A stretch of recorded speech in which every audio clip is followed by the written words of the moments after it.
about your future. Good day, ladies and gentlemen. It is I, Danker Lexicon, and welcome to another edition of the Steampunk Beginners Guide. While we're waiting for proper lighting equipment to arrive for our next big episode, we thought we'd make a small video to entertain you on a rather mundane question. Why do people like steampunk?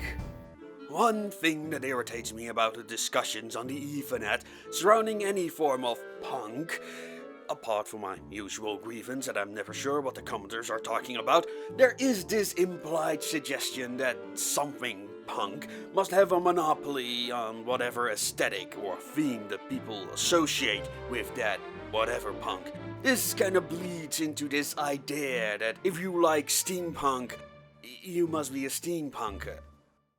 Now, from the community side of things, this sounds like a bit of a straw man.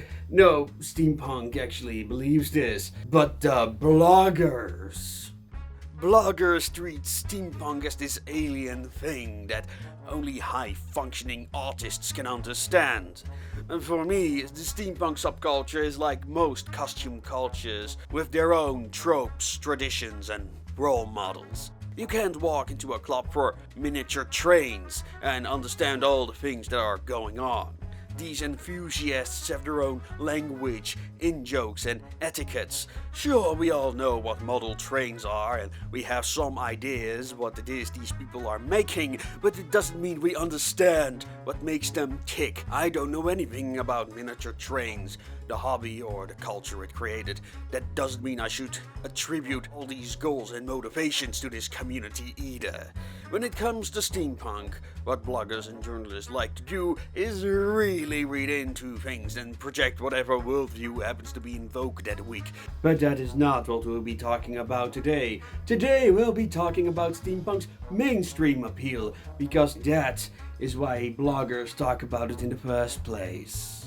First off, for the purposes of this video, I'm talking about steampunk as an aesthetic, although many arguments can be applied to the genre as well. The visual design is what the mainstream is primarily familiar with, but before we get into that, I want to separate two things: contemporary steampunk and what inspired it.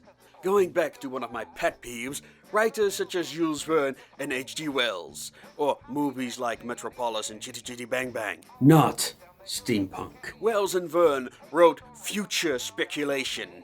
If what these writers produced is steampunk, then all speculative fiction written ever since should be called that. But that's enough about the genre. The reason many people confuse early or proto-sci-fi genres with steampunk has nothing to do with the stories into themselves. It's because of the aesthetics.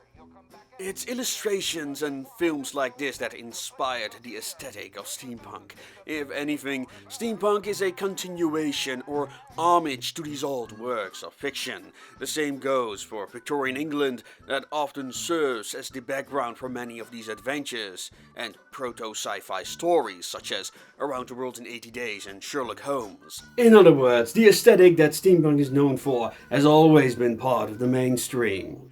The subculture just took inspiration from that particular period of science fiction and started doing their own thing with it. And that thing is very important. Steampunk isn't just anachronistic, which means it blends historical themes with futuristic ones. It blends classical tropes from science fiction and the history with current year pop culture tropes. And that unique combination of anachronism with pop culture makes steampunk stand out from other fandoms. The best example of this is probably steampunk Star Wars costumes and props. Just Google steampunk R2-D2. You'll see the same done with Marvel, Disney, and DC characters. It doesn't even include all the gadgets, costumes, and art, and whatever else has been influenced by contemporary culture, whether steampunk would like to admit this or not. And that is probably one of the reasons why steampunk will never have its own mascot like what Superman is to DC Comics. I mean, how are you gonna steampunk that? Glue another layer of gears on it? Instead, you'll see every possible steampunk variant of Batman! Anyway, that is probably one of the most major appeals of steampunk. Even if you don't know steampunk, you know Batman. And for those who are indifferent to Batman, you get to enjoy the archaic technology on display. History is another major appeal. People who don't care about modern pop culture might enjoy the historical references and tropes of the Victorian era instead. Men like the mechanical aspects more, while women are more drawn to the elaborate costume they're no longer able to wear in public.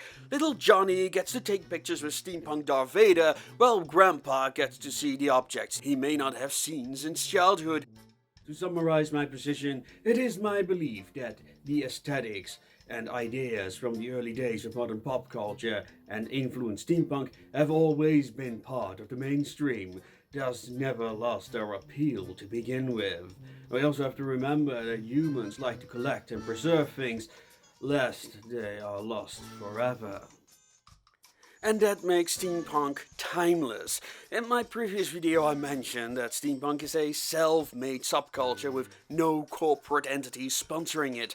That means that steampunks can evolve at their own pace, rather than following some company's marching orders who, let's face it, don't care that much about their fandoms beyond promoting and buying their products. As a community, it will always pay homage to pop culture, be it past or present.